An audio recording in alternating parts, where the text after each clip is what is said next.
I was shocked. I have never seen this many Romanians gathered together. It was incredible, and I was trying not to cry because it was like so emotional and moving to be surrounded by your culture and your country. And it felt like a true celebration of our culture and of our people that doesn't happen very often.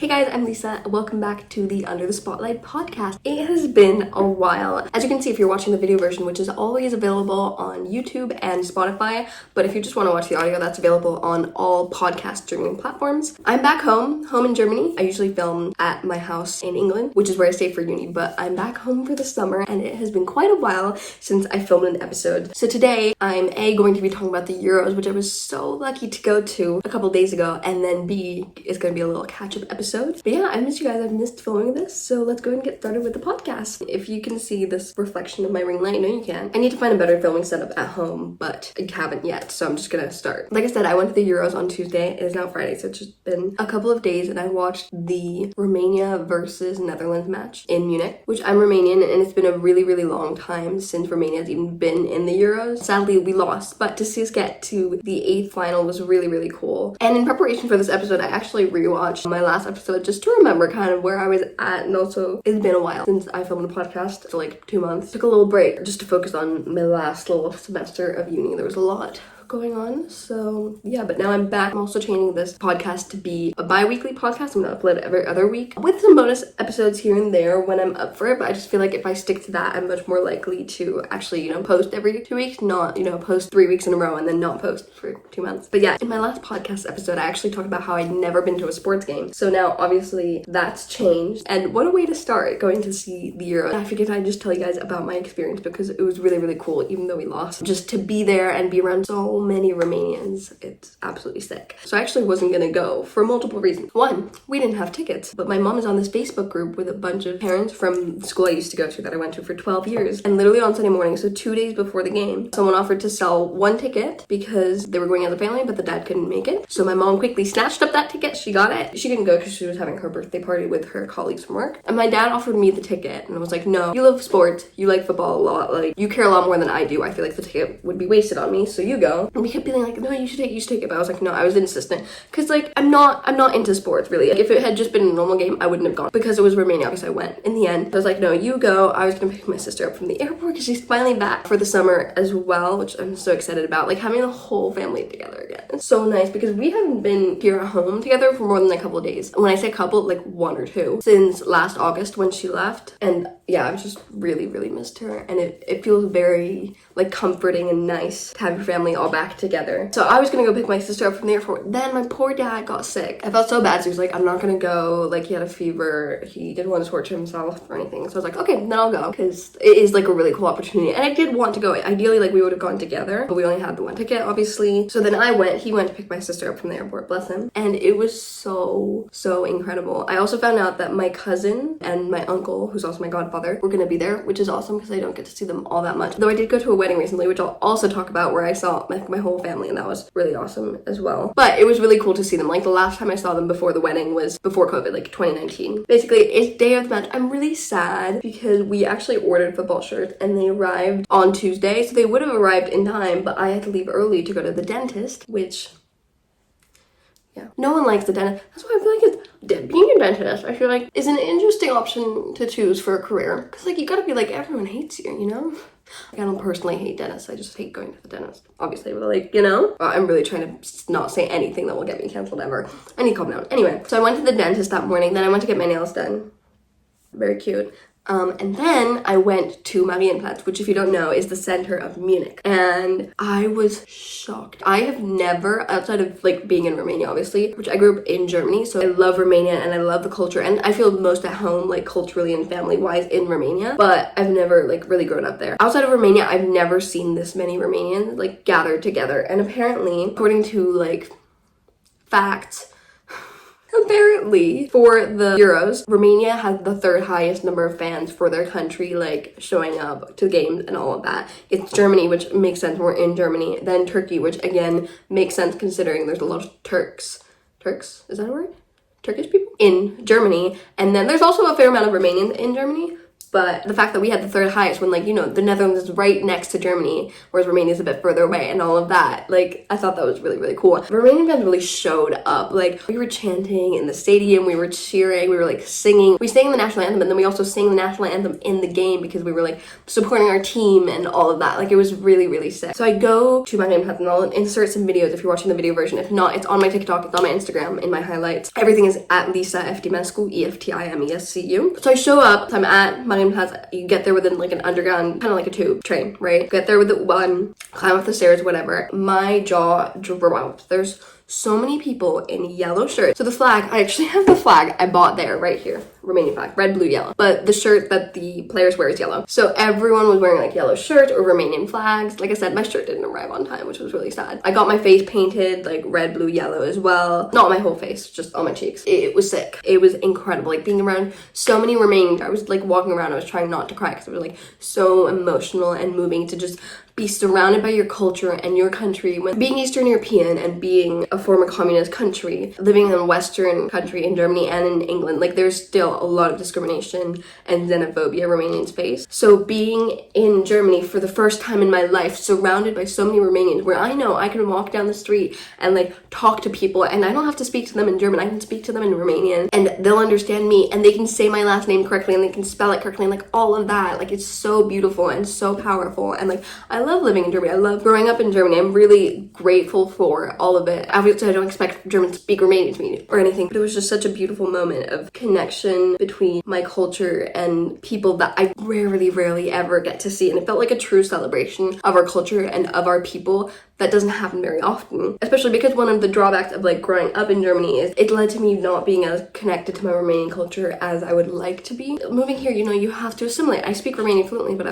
also speak German fluently because my parents raising me, you know, wanted to make sure that I could make a life here and make a home here and also not feel like an outsider in the country I was born in. So juggling, you know, 3 languages fluently, and then I also speak a little bit of Spanish, but like juggling that and just trying to, like, it's so hard, I feel like, to just understand the tradition, cultures of one country, let alone 2, you know, try to understand German tradition and cultures and be a part of that so I can feel at home in the country I live, but also connect back to my own country and my own roots and understand that. Like, it is so difficult feeling like torn between multiple cultures. And then also like I went to an international school, which kind of pulled me away from the German culture of it all as well. So it's really difficult, like feeling at home and finding like within a home and a comfort and a sense of belonging within all of that. But there at that point, I really felt like I belonged. I felt like Romanian. It was so beautiful. Like I could cry just thinking about it. It was so wonderful. And I was also surrounded by Romanians who, like, I'm sure some of them traveled to Germany or from other countries or other places to see the match, but I know that there is a lot of Romanians in Germany. I was surrounded by people in similar positions to me who had either like moved from Romania or been born here but were Romanian and were third culture kids or immigrants or all of that, who understood how I feel and all of that. It was so beautiful. Even like not even talking to like that many Romanians, just like being surrounded by all of that was just absolutely incredible. It was so lovely. I've never, like I said, not really into sports, definitely not football. It's not my thing. I don't care, honestly. Am I gonna be watching any of the other games this year? No. Even the Romania-Belgium game, I remember like wanting to see, but like when I saw it, I was sitting outside in the outside bit of a pub, like keeping an eye on the TV, but like I was really just chatting with my friend.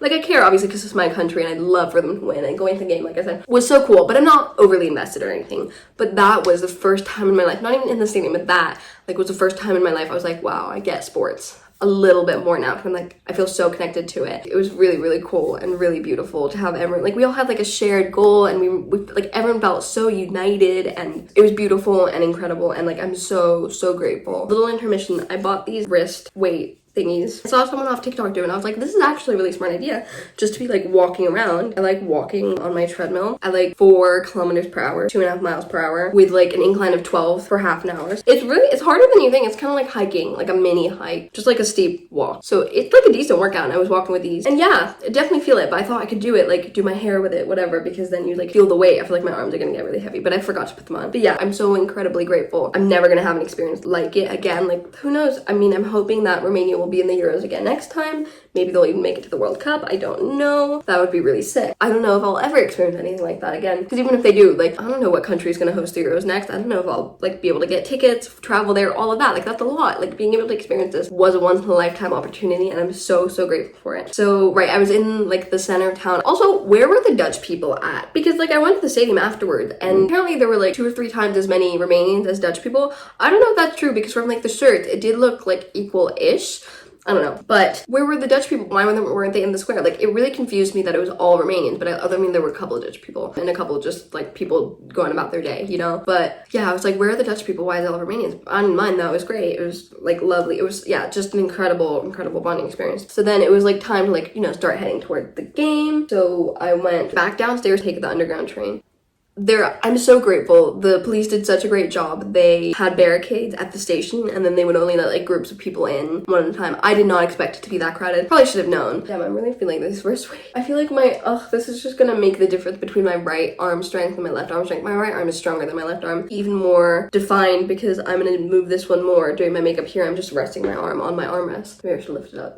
Anyway, the station was very crowded, but it was really lovely. I was a bit worried, and, like, people were saying, like, be careful. Obviously, also because I was going alone. I didn't end up being alone because I met up with my cousin and my uncle, but obviously, like, you have to be careful, especially, like, me, a short woman, also, like, not confrontational, whatever, young, 19, like, all of that. There was a bit of pushing and whatnot because people were just trying to get in, but it was really not bad. And people again just started chanting, like, different Romanian chants, like, singing, all of that, which was really, really awesome, like, to be a part of again. I felt so united with everyone. It was really cool. So it took a while, and then eventually we got on the train, and I took the train to the stadium. That took a while, and it was oh my god, we were stuffed together. It was very hot, very sweaty. Also, my public transportation for, like, 36 hours was free. It was included in the ticket, which was also really nice. So I got to the stadium, and then, like, you have to walk into the stadium. So I walked in there. Again, it's, like, so cool to be surrounded by Romanians. If you ever interacted with anyone, if you went to someone saying excuse me or whatever, like, anything like that, it was all in Romanian. That was really awesome. I love that because, like I said, I really get to experience that. Generally, even, like, though I go to Romania, like, I don't spend that much time in Romania. I walked in, I got myself a Coke. I'm not gonna lie, I was tired. That was just because I don't go to bed. And then I got myself a currywurst. I'm not a huge fan of, like, traditional German food, but I do love a currywurst, and I never eat it. So I was like, I'm gonna get myself one of those. Was it great? No, it was, you know, stadium food. It's to be expected, but I still enjoyed it. And then I went inside. I was in completely different seats from my cousin and my uncle, but I wanted to meet them first because they came in from Vienna. We don't, like, live near each other. I went to their section where they were sitting, hung out with them, said hi to them, and then I was gonna go to my seat, but then there was a seat free in front of me, so I was like,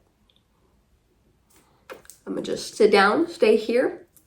It'll be fine. Eventually someone came and claimed their seat, so then I sat a seat, another row in front. Someone claimed that seat. So then these people called me over. They're like, oh, there's a seat free between us. So I was, like, on the same row as my cousin and uncle, but just, like, a couple of seats apart, which was really awesome. Watched the game. The first 18 minutes of the game were beautiful. Romania was dominating. I don't even understand football, but I could see that because we were always on, like, our side of the field. So I was like, wow, this is going great. And literally the guy next to me was saying, like, if we just get through the first 20 minutes, I think we've got this, like, we'll be fine. And at, like, 18 minutes, 50 seconds, or, like, 19 minutes or something, the Netherlands scored. And that's where it all went downhill, which was really sad. I mean, I don't know much about sports, but, like, motivationally, it probably was, like, a little downer, and then I kind of, like, went downhill from there. What was really incredible to see was, like, the fans kept cheering them on, like, encouraging them, you know, anytime anyone, like, saved a goal or blocked, like, a goal from getting in, they were like, keep going, like, you got this, like, this is awesome, clapping, whatever. Oh my god, I skipped this. We sang the national anthem, which was so incredible. I've sang the national anthem. My dad has, like, he's tone deaf, he can't sing at all. Like, he can't hear the right note or, like, recreate the right note. He loves music, but he can't music. He loves it, but he can't. So he taught me the national anthem, and then I was listening to it that day because I kind of know, like, I know the lyric of, like, the first couple verses, and I learned the melody I sing is completely wrong because he taught it to me wrong, which is so funny. So I was trying to relearn it, but honestly, I just at the game, I was just screaming the melody of it. Like I said, I've never really sang the national anthem of Romania or any country. And then, yeah, in the second half of the game, like, I was still hoping, like, please, can we win? Can we pull through? Spoiler alert, we didn't, sadly. Up until, I think, 80 minutes, no one, like, they didn't score again. And then I think by the end, they were like, wow, we're not gonna win. And then they scored a second time. And I think at that point, like, everyone was like, yeah, we've lost, which is, I think, like, why they were able to score a third time. Would have been really cool to, like, be there when they won and, like, go further and all of that. But I'm still so proud, first of all, of Romania for getting that far, because it has been a while, and that's, like, a really huge achievement. It's really cool. So yeah, that was my Euros experience. And actually kind of connects to one of the things I've always wanted to talk about, is how I kind of feel like I don't have a culture. If people say I'm German, I get offended. Nothing wrong with being German, but I'm not German. Like, I've never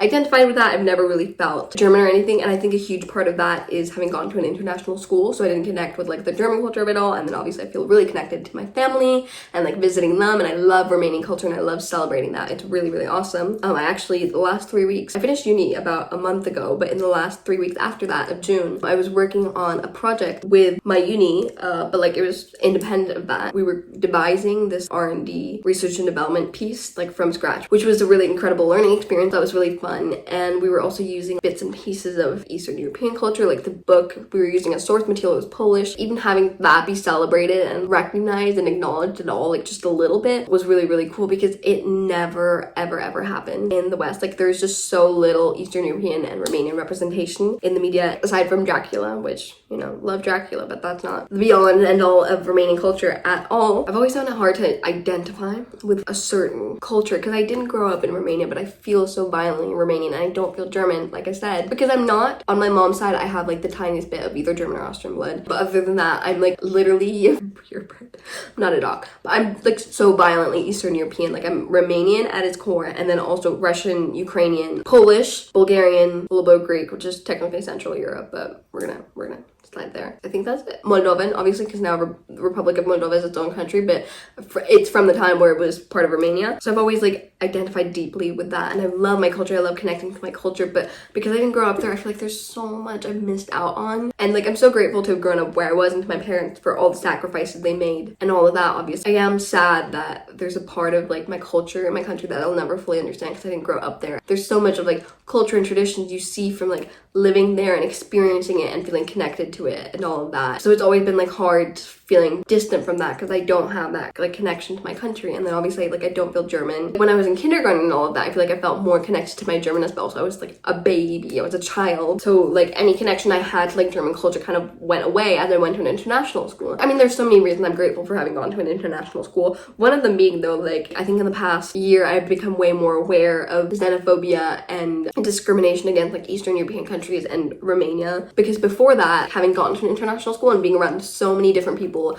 of different races, cultures, from different countries and all of that, gave me like a much more diverse community and upbringing. Like, it's hard to be discriminated against for being from a different country or for being different when everyone else is different. But obviously that's my experience. I am also white, so the discrimination I face is very different from the discrimination like other people have faced, and I can only speak to my own and my own experience there. And that's not to say I didn't face xenophobia and all of that at my school either. But yeah, I feel really lucky to have grown up there, but then you feel I'm not fully Romanian, I'm not fully German, definitely not English, but that's where I live now. I feel like people try to like latch onto a sense of identity. There was a time in my life when I like wanted to be like American. Not that I wanted to be American, I always wanted to be a Romanian. I was always proud to be Romanian, but I would like start saying things like Americans say it, because you're speaking like English all the time, and there were like American teachers and all of that, like you kind of latch onto that because like, oh, I kind of connect to this because this is what I sound like when I speak. And so then you start like recognizing yourself in that, and it's very like confusing culturally to understand where you're from and like what you feel like you are and all of that. So it's a lot, but it's cool to talk about. I feel like I'm connecting more and more to my culture. Even having like a couple of Eastern European friends at uni and all of that is really, really special and really, really cool because I connect to them. If you do have this bond, if you're an immigrant or if you're from Eastern Europe or all of that, like it just connects you because you've experienced like the same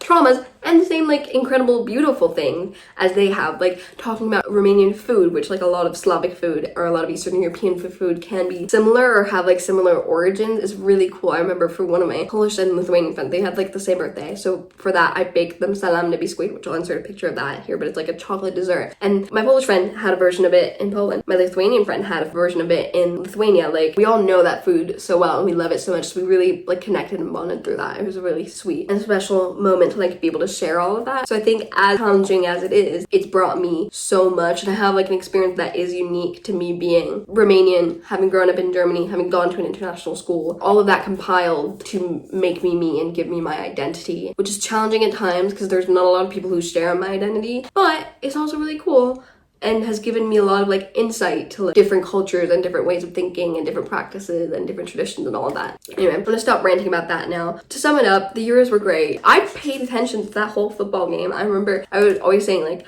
yeah, if I ever have to go to a sports match, back to calling it a sports match, I would read. And I didn't read because I was like, that's not fair. My dad can't go because he's sick. I'm gonna enjoy this game. And I did. I paid attention. I definitely zoned out a couple times, but I watched the game the whole time. I was invested. It was cool. Oh my god, if you watched the last episode of my podcast, I just wanted to address the fact I was talking about photographic memories. They're not real, apparently. My hair looks crazy. I'm doing it, okay? Like, fully don't exist. There's eidetic memories. Not entirely sure what they are. The ability to recall images, sounds, or objects in memory with high precision for a few minutes.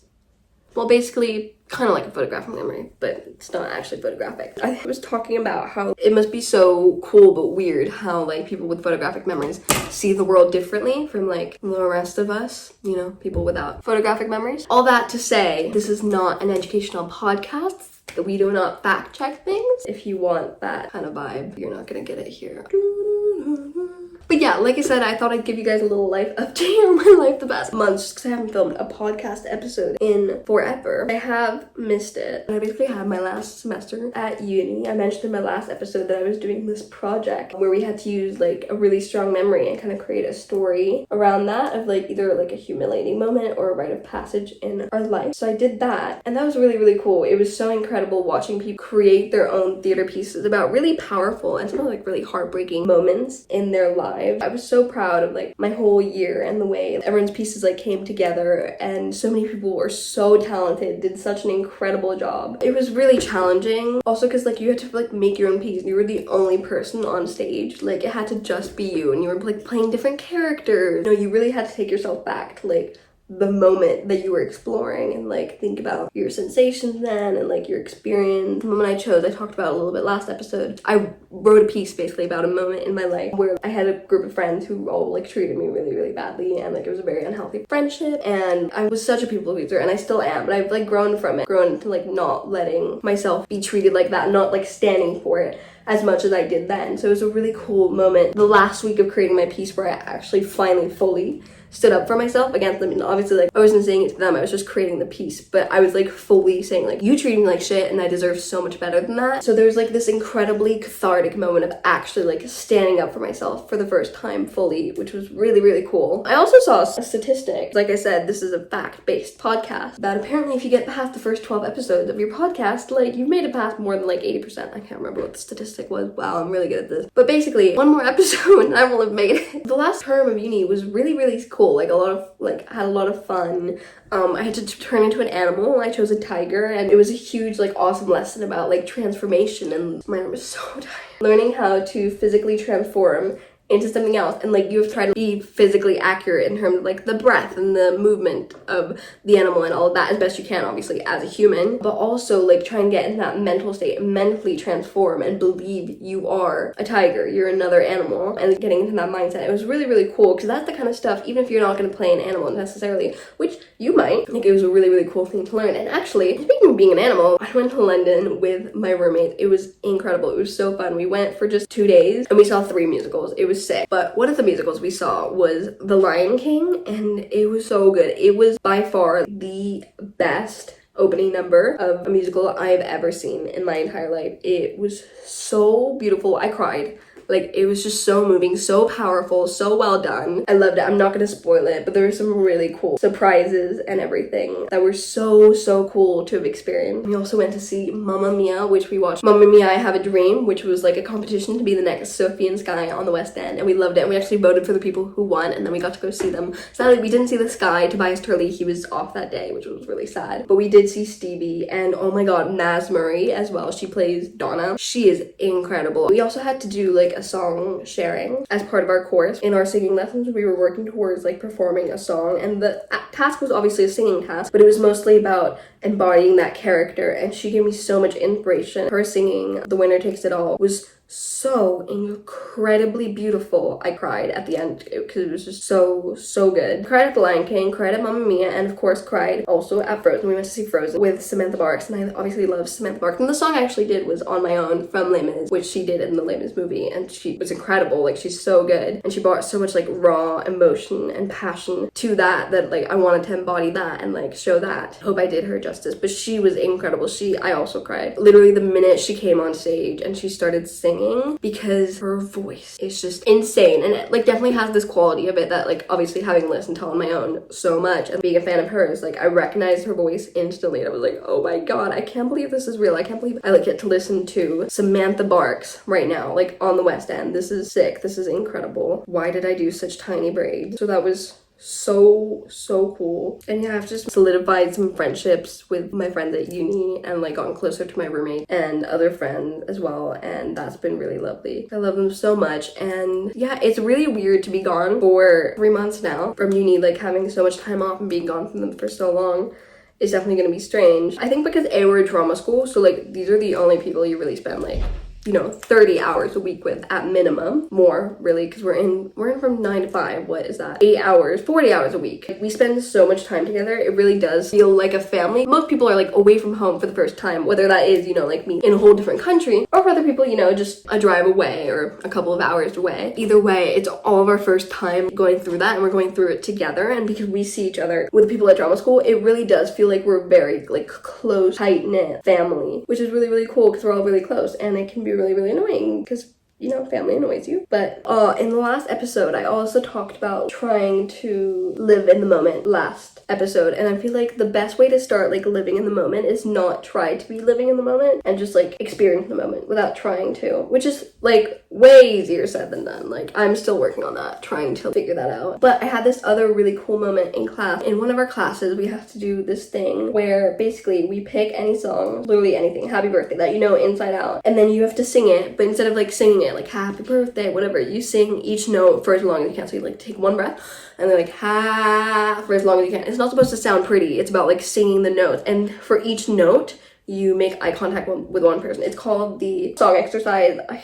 I know who it's from. But basically, you have to do that. We started doing it in November, but obviously only like 1 or 2 people would go per class, so we were still doing it in April when I finally did it. And I hadn't been that scared to do it the whole time, but I was like, ooh, I don't know how this is gonna go, because people have like very like interesting reactions. Like some people cry, some people laugh, a lot of people like obviously because you're trying to like literally like truly just be there, be present, and like connect to the people you're performing to. It can be really difficult, and like a lot of people, you know, build up a wall because it's really hard to like just be fully present and honest and just say like, this is me and I'm connecting with you in this moment right here. Like that's really difficult. So I was like, ooh, I don't know what's gonna happen to me. Like, will I cry? Will I this? Will I that? Like, how will I react? And unexpectedly, it went way like better than I ever could have thought. For some reason, over like the past year at drama school, like a part of me has kind of let go, where I was like, I just kind of found myself being chill, and I was like, I'm not gonna make any presumptions for how this is gonna be. I'm just gonna do it and see what happened. And I was really proud of myself. And I think I kind of let go in part. I mean, I'm still like I still have a lot I need to let go of. I think because obviously acting is all about like letting yourself be seen, and I think I let myself be seen. I let the part of me that I want people to see be seen, but like close off other bits of it, right?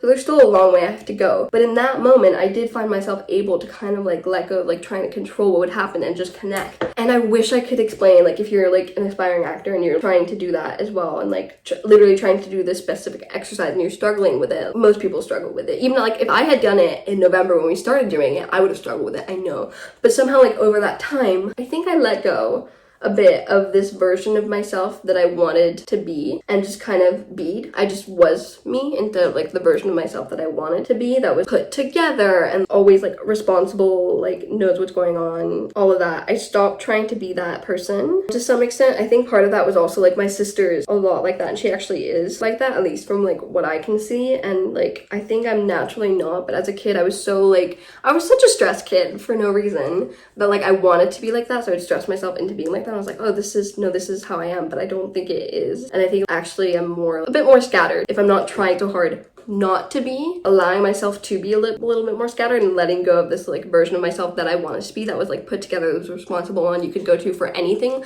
Like I prided myself on being that as a kid, and then as an adult I feel like it kind of fucked me up because I'm like so stressed about always like being able to be that, and I'm not obviously always able to be that. So like learning I didn't always need to be that. Also, I don't want this to sound like I'm bragging, there's so many things I need to work on in my acting and all of that. My teacher even said to me, she said she was really surprised, like impressed by how I did it, but you seem really chill. And I was like, I know. Oh, no, she said, you seem different. I was like, I know. I think I feel that too. And we're like trying to figure out what it was. And I was like, I think I just seemed chill. So that was really cool, and that was an awesome step to have taken in my training, though there's like still a long way to go. It really stresses me out that I only have another year. Well, because in drama school, your first 2 years are like training, and then in your last year, it's basically a prep to go out into like the real world of acting and all of that. You do 3 plays, and you do monologues and duologues that are filmed. You do a showcase in front of agents and managers. You're not really training anymore. So your first 2 years are training. So technically, I'm halfway done with my training. I'm a third of the way done with my course, literally in like December, or technically February, like is the halfway point of the year. I'll be done with half of my training, and I wish I wasn't. I wish I had an extra year, because A, I just love my friends and uni and all of that. Like, I want to experience that for as long as possible and like enjoy it as much as possible. And B, I just want to get like as much training as possible. And obviously you can still get training after. You can get a master's, which I might do. And also, while you're in uni, you can do whatever you want, right? And it's like, oh, I mean, you're a student, you're in uni, it's fine. But I feel like after that, you kind of have to get your life together a little bit. Obviously you don't have to. And like, no one really actually has their life together, but like, I feel like there's fewer like excuses. Scary. I think that moment was really special for me because it was like a moment of growth I was never expecting to happen. I wasn't trying so hard for it to happen, which I think is probably why it happened. I think at that moment I felt really in control because I was just chill. I was like, I'm just gonna like connect and like do the exercise and connect with like the people in front of me, because your whole class watches you do it, which is scary, obviously. But that's the point, like you need to be doing it to an audience. I think I got control by not trying to be in control, which is so annoying. The moment of growth was cool because I kind of thought it would never happen. Like for some reason I'm very optimistic and very positive. I always just kind of stubbornly believe things are gonna get better. I don't know where that comes from, but like I always believe that. Not like everything happens for a reason. I don't believe that. I don't know where the attitude comes from, because it's not something I control. I'm not like telling myself, oh, it'll be fine, it'll all turn out okay. It's something I feel like I have to almost believe to like keep going. But at the same time, I feel like I feel like fatalistic is the wrong word. Defeatist, where I feel like I'm always gonna be this way. Like I'm always like gonna be at this level. Even in like, I remember I did this thing called the IB. I always talk about this because I talk about how much I hated it and how hard it was. It's a lot harder than the schooling I did for the first 10 years. So when I first started taking English class, for example, when we first started writing essays, I am such a slow writer and I really panic. And I'm like, I don't know what to write. And it takes me ages to like write an essay. So I would really struggle because you get 2 hours and 15 minutes to write 2 essays analyzing an extract. And the first one I wrote, I managed to write my introduction, my first paragraph, and a bit of my second paragraph. And I literally thought I would never get further. And then obviously I did. I got better at writing it in like a time constraint. And when I did my final exam, I wrote those 2 essays. Were they great essays? I don't know. But I wrote both of those essays in the time we had. So like obviously I got better at it, but I didn't believe I would. I was like, I'm just always gonna be like this. And I think I felt the same way about needing control. So like actually having improved is really cool, but also I was so surprised. I was like, I didn't expect this to happen to me. Obviously it didn't happen to me. I worked. But it is crazy because it's just a process that happens like over time, and you just have to kind of like go through it and keep working on it, and then like all of a sudden, without like even fully realizing it, you're like, oh wow, I'm a lot better at this now than I used to be. I've been talking for ages. Anyway, that's it for this episode of the Under the Spotlight podcast. I really hope you guys enjoyed it. Like I said, it comes out every other week. My light just failed. It's okay. Like I said, it comes out every other week, so make sure you subscribe or follow this podcast, and I'll see you guys next time. Love you. Bye.